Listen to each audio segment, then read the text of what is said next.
Welcome to this totally fresh footage of Tempest Rising, my fellow gamers and RTS fans.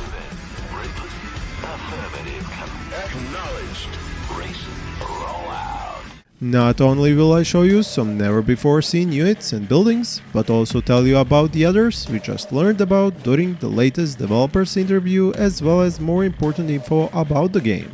In case you have missed my previous video where I talked about this game's story and setting, as well as its similarities and differences with the Command & Conquer franchise, use the link up here or below in the description. The first thing the developer, Brandon Castell, who you might know by his Twitter and website Wayward Strategy, wanted to clear up was that despite they have taken a lot of inspiration from Command & Conquer, Warcraft and Starcraft, Tempest Rising still has many special features that will make it unique. Here are a few. The faction Global Defense Force, or GDF for short, has a special resource they collect in combat called Intel. This resource is used for special abilities of units and has a few other uses.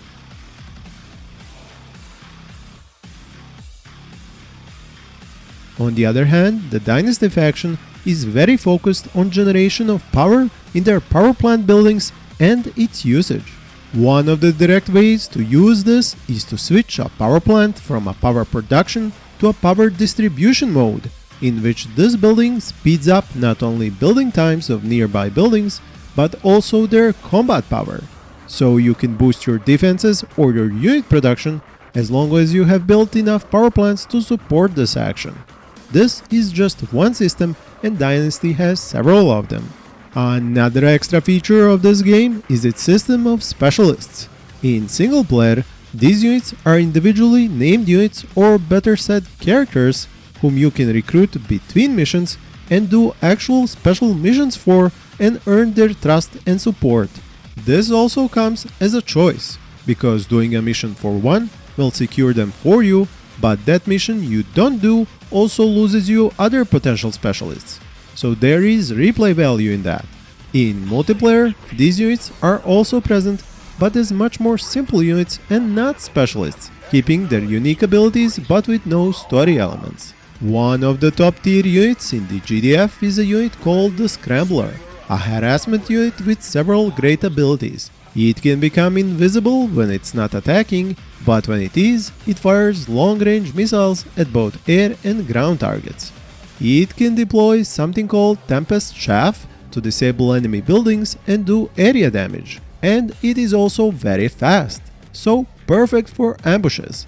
The downside, it is literally a glass cannon. For those who enjoy a good single-player campaign, do know this game will not disappoint you, as a lot of effort went into making it. With cutscenes being present at every beginning and end of missions, with talking to characters in between missions in almost an RPG fashion with extra dialogue choices. Now let's dig deeper into the gameplay clips you just saw here. Also, do know this RTS game is just one of dozens in development, which I have showcased in my lists of such games linked up here and below in the description. Get to work. So the first thing we can notice in this new gameplay footage is that your tanks and infantry can shoot over the walls, as we can see in this clip here. Can enemies do the same? The footage of combat in front of the base is not clear on that, but they definitely first go for any turrets. And in this instance we can see the new type of a turret for GDF, the artillery turret, while there is also a grenade turret in addition to the anti-infantry chain gun turret, as well as two more we can see on this screenshot, but we don't know how they function yet. This artillery turret is actually using the same firepower as the new artillery unit we saw in this clip, which is called the Trebuchet, and it even works like one. But I have no doubt many of you will find it very similar to the siege tank from Starcraft.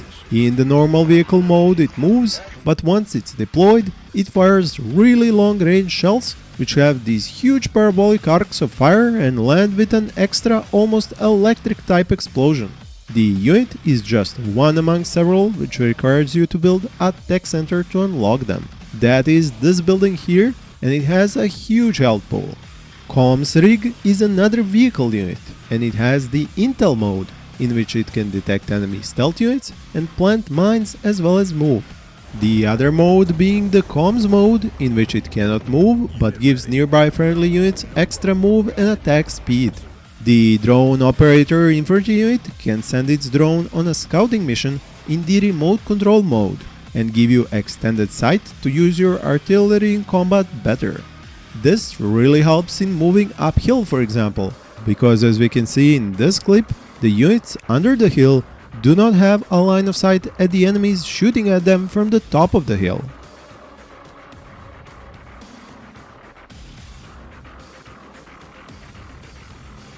Another new unit is the Riot van. It carries infantry who can actually fire from inside it.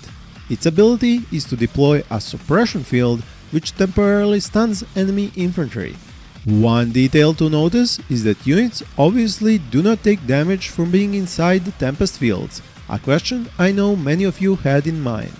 When it comes to the hated unit limit, I want you to take a good look at this amount of units here on the screen and then look over here at the unit limit counter, because this big army preparing for the attack on the enemy's base has taken only a third of the current 300 unit limit. So if you think an army 3 times the size of this one is still not enough, well, I can only hope the developers increase the cap even further for you. When it comes to Dynasty units, in these clips we can see the regular infantry as well as the flamethrower ones in action. The latter ones are particularly deadly to infantry. The flame turret also serves the same function, but can in fact put vehicles on fire as well, and even downhill, as we can see here. The heavy Dynasty infantry unit is definitely these ones here, with the minigun strapped at their shoulder, firing away and taking tank shells in the face. The armed buggy looks like a regular fast and mobile harassment unit, as they are used when attacking GDF harvesters in this clip. The other vehicle is the armored tank with what looks like a laser gun, which fires a fast direct shot every few seconds, dealing a lot of damage to other armored vehicles. Once again, Tempest Rising shows itself to be a faithful descendant of the CNC games, even if it has a unit limit which I know many of you don't agree with, and a number of unit abilities and mod changes which do come from the other games these developers drew their inspiration from, like Warcraft and Starcraft.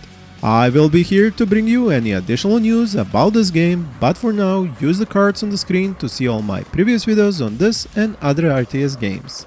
Thank you for watching and happy gaming!